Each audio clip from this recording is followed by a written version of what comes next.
lupa like, comment, dan subscribe.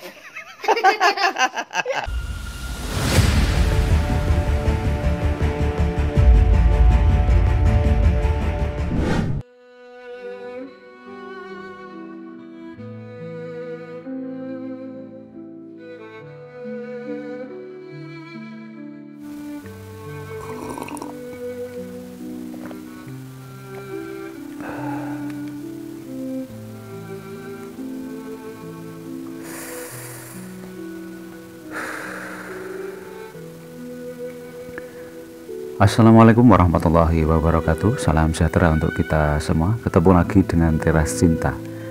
Semoga kita dipertemukan dalam keadaan yang berbahagia dan tidak kurang suatu apapun. Mencari Allah atau mencari Tuhan, kenapa harus dicari? Lalu harus dicari kemana? Sampai-sampai pencarian ini difilmkan di layar televisi tentang para pencari Tuhan. Kalau kita napak tilas pada sejarah Nabi, bagaimana ketika Nabi Ibrahim dan Nabi Musa yang terus mencari Tuhan, ini sampai diabadikan di dalam Al-Quran, sehingga itu menjadi kisah inspiratif bagi para sufi maupun orang-orang yang ingin terus mencari tentang kebenaran dan eksistensi ketuhanan. Sampai-sampai fenomena bisa menemukan, bahkan bisa bertemu dengan Tuhan ini menjadikan pro dan kontra di kalangan ulama dan masyarakat. Lalu bagaimana? Bagaimana pandangan Kiai Buya Sagur mengenai hal ini? Selamat mendengarkan. Semoga apa yang nanti akan dipaparkan oleh beliau, Kiai Buya Sagur Yasin MA, bisa menambah ilmu dan keyakinan kita semua, menjadi bahan renungan untuk kita semua. Seperti biasa, mari kita rilekskan dulu diri kita, siapkan dulu wadahnya, sediakan ruang kosong dalam hati Anda, singkirkan dulu kebencian terhadap apapun, terhadap siapapun. Semoga bermanfaat untuk kehidupan kita semua. Matur suwun, respect untuk jenengan semuanya. Wassalamualaikum warahmatullahi wabarakatuh. Rahayu. Hadirin hadirat rahimakumullah. Memang malam ini tidak diduga, saya juga baru tahu tadi pulang dari Babakan sekitar jam 5 lah. Nanti malam diminta hadir katanya dalam rangka Jamiyah Wamima di Tegal Gubuk Blok 5, Blok Karangmoncol. Ya, karena kebetulan malam ini juga kosong gitu. Yakin mah rezeki ini sirah yakin mah.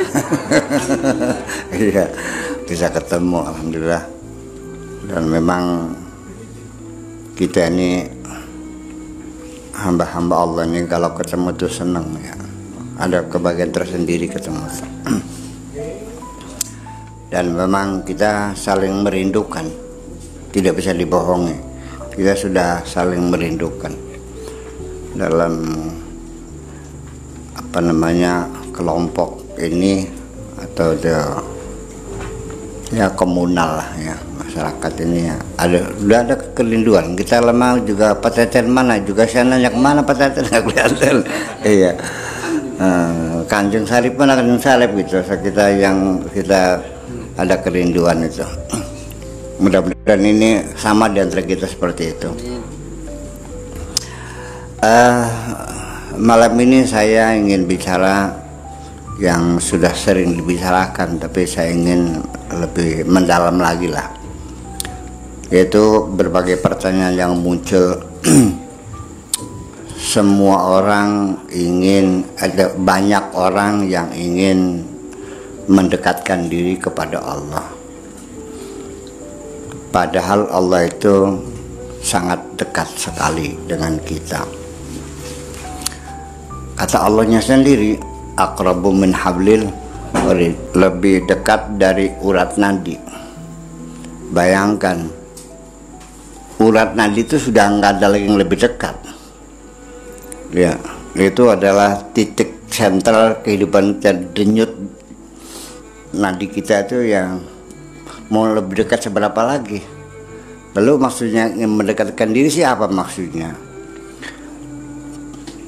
Di sini kita artikan bahwa dekat dengan Allah itu ya bukan dekat secara fisik ya. Sebab ada juga suami istri, anak dengan bapak tinggal serumah, tapi kita katakan mereka tidak dekat. Dekat tapi jauh, jauh tapi dekat. Jadi sudah barang tentu pengertian mendekatkan diri kepada Allah ini bukan persoalan jarak, tapi rasa yang ada tuh.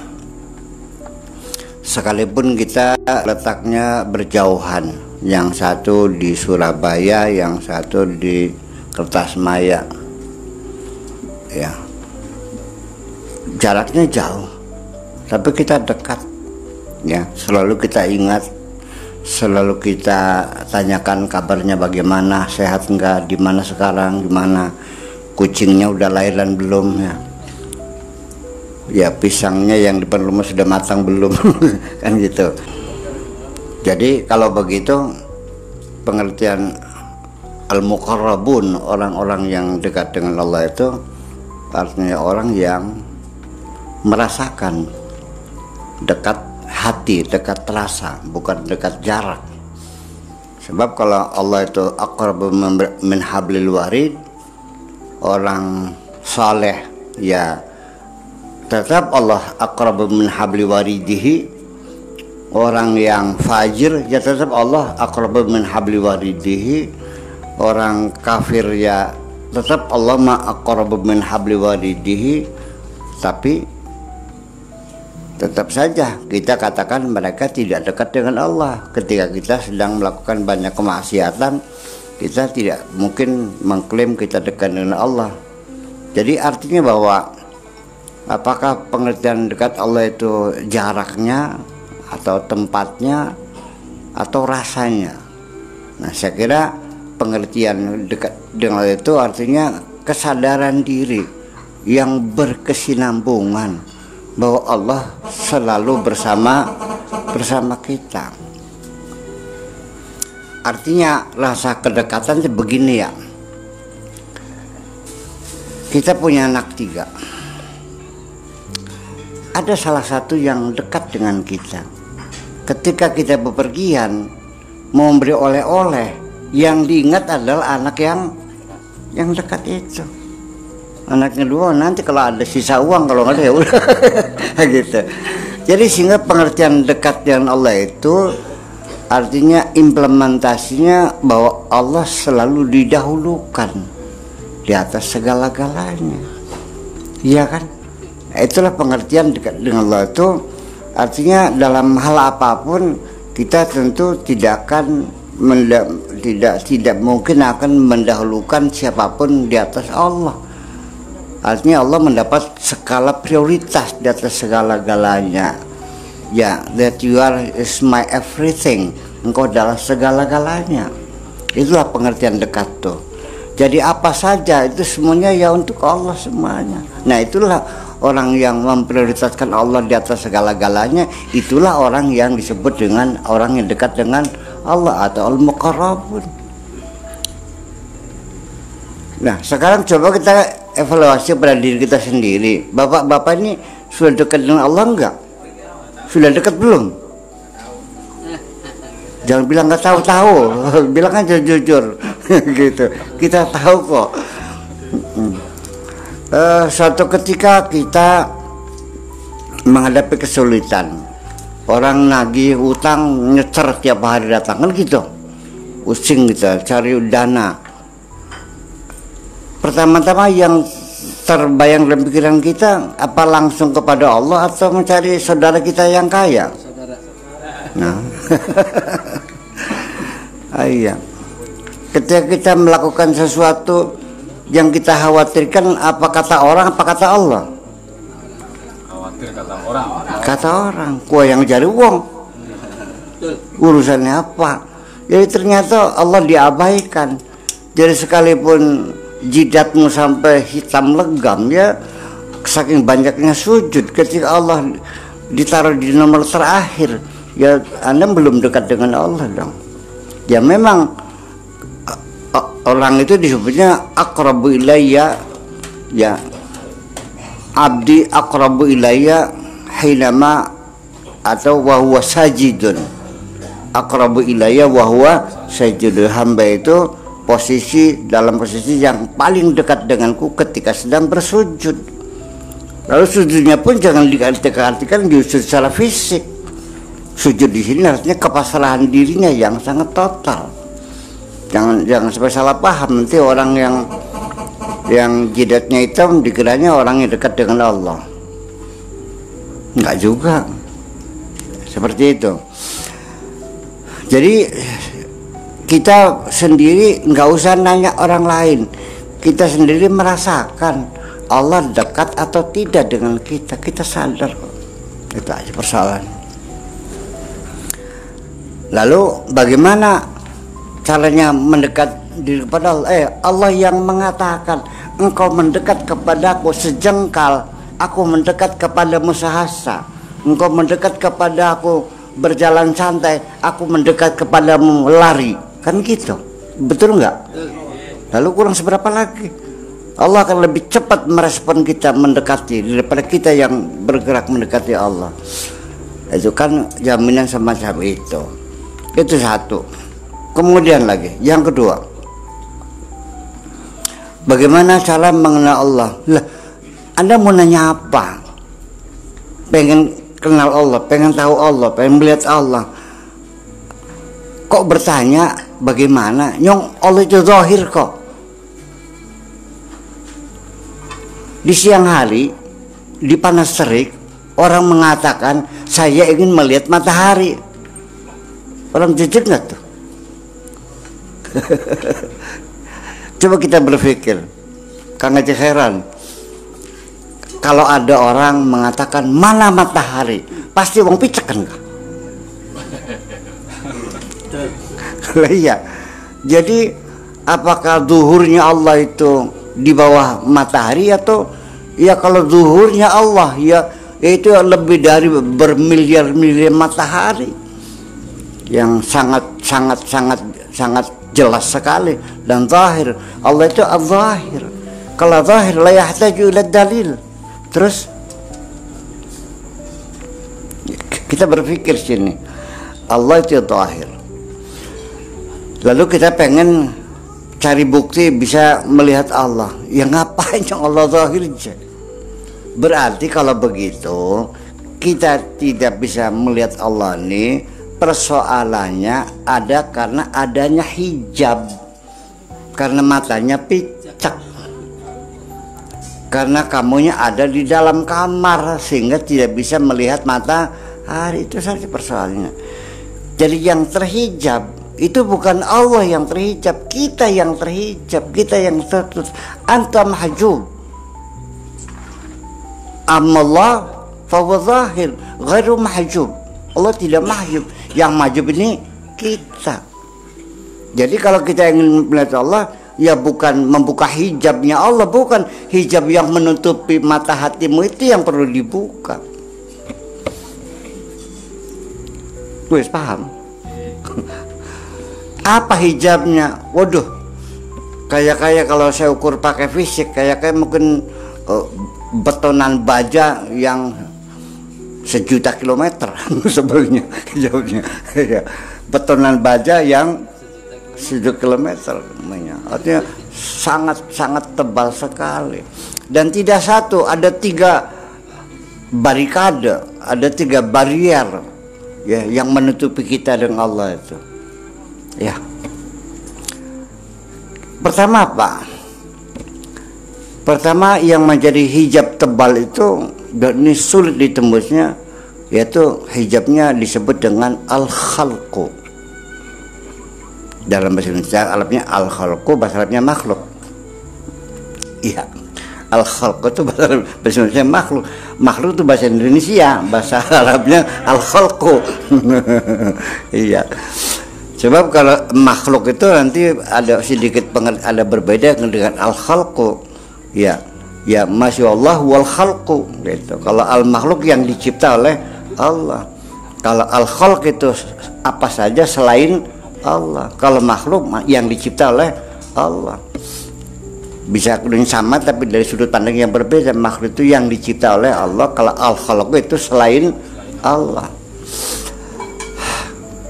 Apa sih nutupnya? Ya inilah persoalannya, bahwa selama ini yang menutup kita adalah makhluk ini, yaitu ya apa saja selain Allah, itulah yang menjadi alam semesta ini, termasuk binatangnya, termasuk sungai, termasuk mataharinya, termasuk manusianya, termasuk istri, termasuk anak, termasuk guru, termasuk murid, termasuk semua, termasuk pokoknya selain Allah itulah menjadi hijab kita, yaitu sehari-hari kita kepengen dilihat, disaksikan oleh orang lain sebagai orang yang dermawan. Itu artinya mata hatimu belum melihat Allah, masih melihat manusia. Artinya beli pengen didengerin Gusti Allah siraku. Iya kan? Kemudian kamu menjadi pahlawan, mengharapkan tersanjung. Siapa? Ya orang di sekitarmu yang kau harapkan. Kapan mereka menyanjungmu sebagai pahlawan? Tidak pernah muncul dalam hatimu ingin mendapat sanjungan dari Allah. Jadi tetap baik ketika engkau beramal soleh pun Allah nggak kelihatan. Iya kan? Terganggu oleh seperti kita ke supermarket, di sana sedang ada show, ya ada organ tunggal, biduan cantik jelita, ya kan? Kita ingin melihat, tapi karena berjubel banyak orang, kita susah banget itu berjubel. Harus menyingkirkan orang banyak baru kelihatan biduan yang cantiknya itu. Nah kita belum sampai bisa melihat, kita sudah terkecoh dengan cewek-cewek lain yang ada di sekitar panggung itu. Jadi akhirnya kita tidak pernah menatap mukanya sang biduan itu. Kenapa? Terlalu banyak yang menghalangi kita ini sehari-hari. Ya, ini jujur saja bahwa ketika kita ini melakukan kesalehan, katakanlah sholat. Kenapa kalau kita sholat dianjurkan, kalau kita di dalam rumah dianjurkan ditutup pintunya, supaya yang ada keinginan dalam hati kita kepengen ada orang yang melihat kita sedang sholat. Ini sangat lembut sekali perasaan itu. Iya. Dan saya kira harapan kita sendiri ketika dalam bermasyarakat, kita kepengen dirasakan orang lain kehadiran kita. Supaya orang lain merasa aku hadir di sini. Lah kenapa kok selalu terikatnya kepada al-khalqu saja, kepada manusia saja? Allahnya kapan kau pikirkan? Sama sekali. Semuanya itu lewat. Kita mendapat rezeki, ya berterima kasihnya kepada orang yang mengantarkan. Kita sakit sembuh, ya terima kasihnya ingatnya sama dokter yang hebat.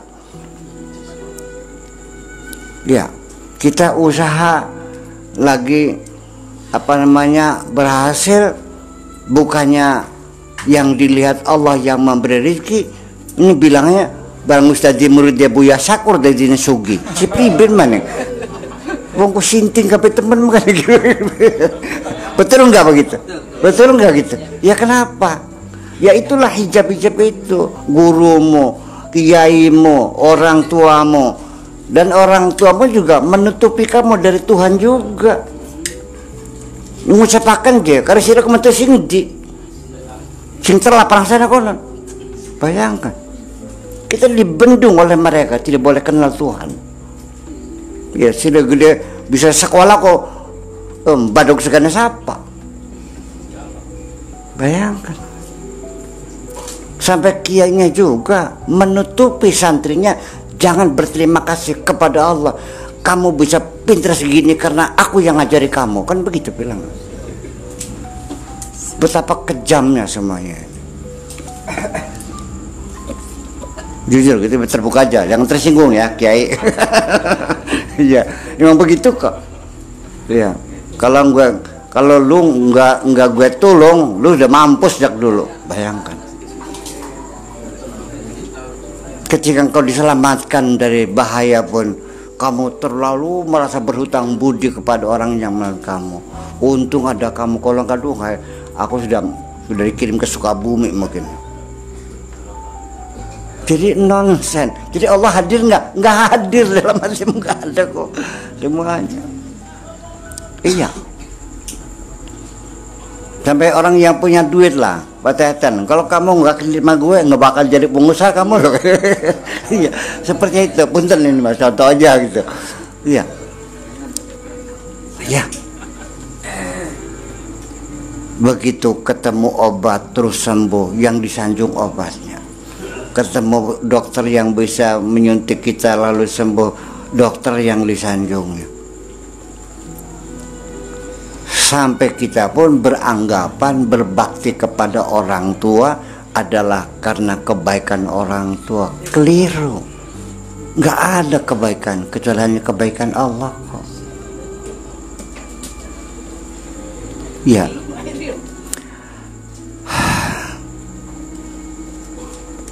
Artinya wa namun min haula'i wa haula'i wa makana atau rabbika mahzura. Semuanya pemberian Allah ini, dan kita juga dipersalahkan ketika kita tidak berterima kasih kepada orang yang berbuat baik. Makanya begini aja lah, kalau ada orang berbuat baik membantu kita, yang indah beginilah, bukan dulu terima kasih untung ada Pak Kaji, kalau nggak belum tentu ini pondok saya ini kalau nggak dibantu oleh sampai ngembung jadi belikin gitu. Kalimat seperti itu. Begini yang ngomong yang bener lah, Pak Haji. Saya mengucapkan terima kasih atas segala kebaikan Pak Haji bantu pondok saya ini. Ya, saya tidak bisa mengembalikan kebaikan itu. Saya hanya bisa mendoakan mudah kebaikan Anda diterima di sisi Allah. Enak nggak? Enak gak begitu? Ya kenapa tidak begitu? Iya. Ya. Aduh. Wong tegal gubuk ki medit kabeh mung sampai sing loman ki. Ya garap nyelukung sama maning bapak ini sampean ki. Kalimat begitu tuh menjadi ucapan hiasan yang nggak ngerti saya. Kalimat-kalimat penyesatan semuanya. Mau minta tolong kepada siapa lagi kalau bukan kepada Pak Haji? Ucapan itu hanya disampaikan kepada Allah.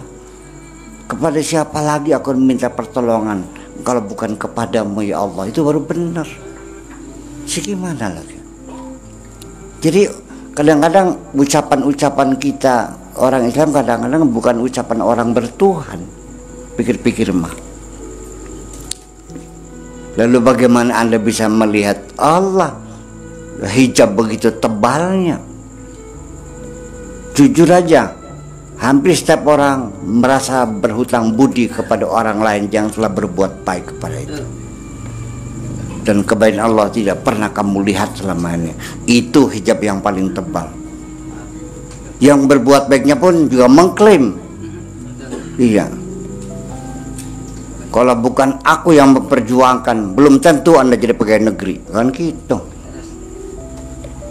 Sampai atasan pun mengatakan masa depanmu ada di ujung penaku ini. Bukan main, luar biasa. Jadi Tuhan semua orangnya. Iya, itulah hijab al-khalqu sebagai hijab tuh begitu tebalnya. Bagi kita berbeda dengan mereka, saya percaya pasti Anda disangka orang gila. pengulang kamu delek.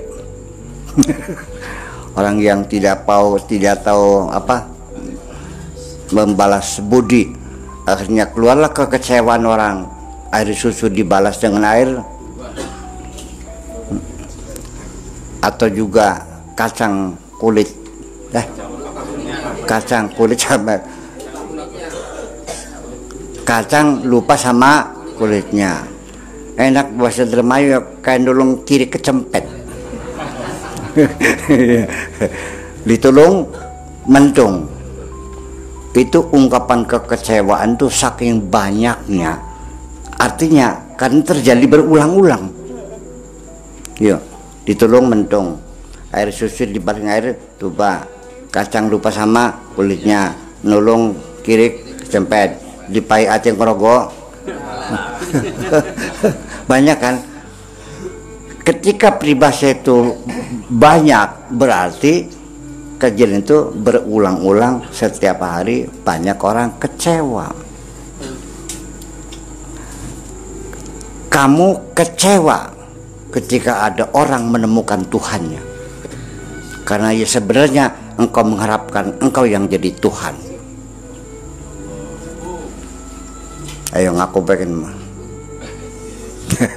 Iya kan? Ya, itulah. Ya, nggak habis-habis kalau kita ceritakan. Silakan kesananya merenung sendiri saja. Ya. Hanya nanti ada suatu kekecewaan yang diucapkan oleh orang yang menemui kegagalan di hari kemudian. Ya wailata laitani lam attakhid fulanan khalila laqad adallani anil dzikri ba'da idh hadaitani. Itu makanya kalau kita demikian ya kita harus selektif ya, supaya kalau dibuka seluruhnya mungkin kita belum mampu, minimal ya coba cari gaul, cari teman-teman secara selektif, kira-kira bisa membimbing kita, bisa mengarahkan kita, jangan menghalang-halangi kita. Karena nanti begitu salah pilih, kita akan kecewa. Ya wailata laitani, betapa aku celakanya, andaikan lam attakhid fulanan khalila, kalau dulu aku tidak bergaul dengan dia, tidak bersahabat dengan dia, tentu aku tidak cilaka seperti ini. Laqad adallani anil dzikri, yang telah menyesatkan aku dari berzikir kepada Allah, dari mengingat Allah. Ba'da idh hadaitani, setelah engkau berikan hidayah kepadaku, gara-gara bergaul dengan anak itu, dengan teman itu, akhirnya saya menjadi tersesat kembali. Laqad adallani anil dzikri ba'da idh hadaitani. Ini peristiwa ini terulang-ulang karena akibat salah gaul.